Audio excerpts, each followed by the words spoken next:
Further discussion? Representative Johnson. Thanks, Madam Speaker. To the bill, please. To the bill. Madam Speaker, I am strongly opposed to this bill before us today, and I've got, I think, 3 reasons I'd like to outline. First of all, I too want to talk about the grand bargain because I was here in 2013.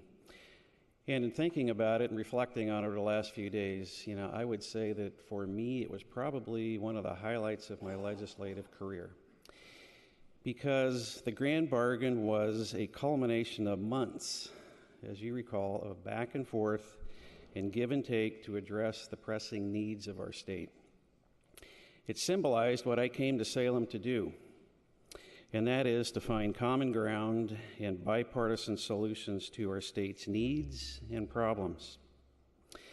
And as you'll recall, there was something in the bargain for everyone to dislike, right? There was something in there that all of us could say, man, I don't like that. But the sum total of the whole was better than the individual parts. Because recall, there was PERS reforms in there, controversial. Tax increases, which we've talked about, and tax relief, which we are here focused on today. But it produced $200 million that we used to devote to education. If you'll recall, we were able to cap tuition for our college students that year. We made some investments in mental health.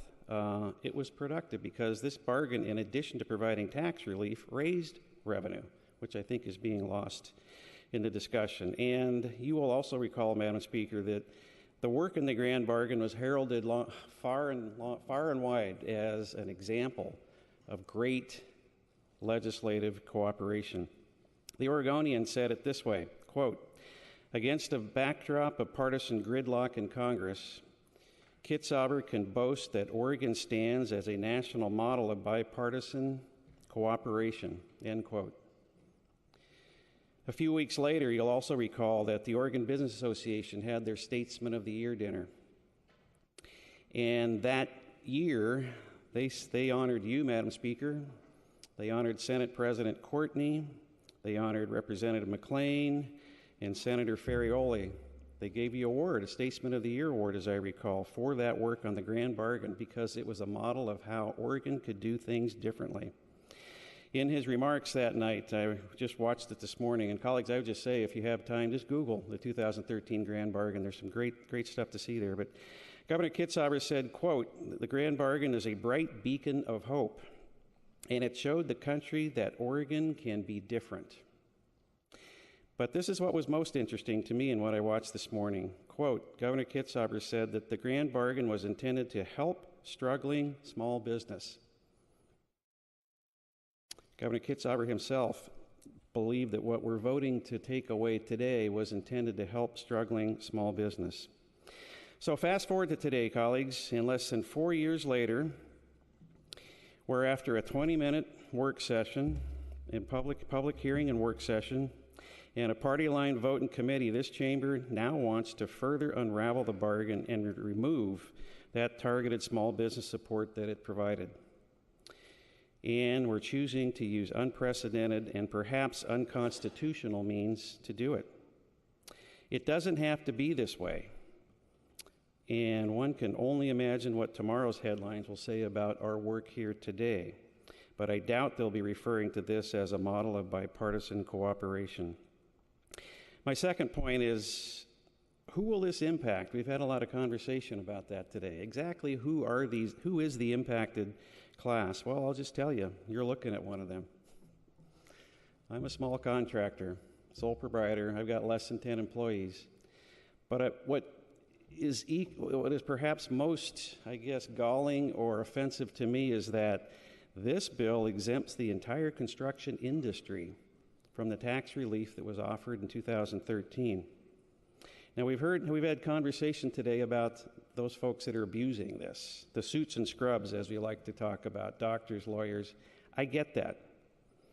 But in my life, if I'm not here, if I'm on the home front, I've got a pair of blue jeans on, a t-shirt, and my nail bags, and I'm pounding nails from 8 to 5. I'm not a suit or a scrub. But I also need to make another point. The Oregon Business Council has discussed how this could be amended, because even they acknowledge that there has been classes of businesses or individuals who perhaps are taking advantage of this in a way that wasn't intended. But they have proposed a way that it can be done with surgical means, Madam Speaker. One moment, Representative. Representative Smith yields his time. Please continue. Thank you, Representative. We can use surgical means by going after those specific occupations rather than the blunt force instrument that's being employed in this bill. But what is really, really offensive to me is somehow the bottom line of contractors like me equals cost containment for the state of Oregon. How in the world does reaching into my pocket to take away some of my hard-earned money and income equal cost containment for the state of Oregon? I don't understand that. And I thought we wanted a healthy construction industry, because every time we have national statistics about how is our economy doing, they want to talk about housing starts. They want to talk about what's the employment look like, and it's a bare weather of a sound economy. But yet we're going to target them for repudiation that isn't felt in other industries. And the point was made earlier too, how ironic it is at the same time we're trying to do everything we can do to expand career technical education in the state of Oregon, to provide pathways to career for high-paying jobs in the trades, that we want to impact that sector in a negative way so there will be actually fewer jobs and fewer job opportunities. We're talking about plumbers, we're talking about electricians, we're talking about HVAC here, sheet metal workers. As you drive home today on I-5 or whichever way you go, I would just question every pickup you see with a lumber rack on it or a van that's so-and-so's plumbing company. These are the folks that are going to be impacted by our decision here today. Not just suits and scrubs. These are hard-working Oregonians. And the dollars that they will lose from their paychecks and that they will not be able to retain in their business means there'll be fewer opportunities to purchase new equipment, to modernize their fleets, to employ salaries, and so on and so on. I think you understand that. Thirdly, I think that what we're doing today is a squandered opportunity. I believe this bill on the floor today will make it virtually impossible to forge another grand bargain that we so desperately need to address our current budget needs and that have grown exponentially since the last one. The business community has made it clear that the offer that they have had on the table of $500 million of new revenue in exchange for serious cost containment by this legislative body is off the table with this bill. As someone who has invested a ton of time this session or the past weeks and months to try to put together some bipartisan cooperation to forge the kind of deal that could lead to substantive budget reform and revenue, it's really frustrating for me to see that go up today. Because the problems that we have in front of us, Madam Speaker, continue to spiral out of control. I left a floor letter on everyone's desk today. Again, just a very similar reminder of what's going on with the PERS rates. And nothing we're done yet this session, or nothing that I'm aware of that is in the works, is going to do anything to substantively alter this trajectory. I think we're setting the stage for an absolutely disastrous 2019-21 biennium. So, Madam Speaker, the bill today, I believe, is a violation of trust.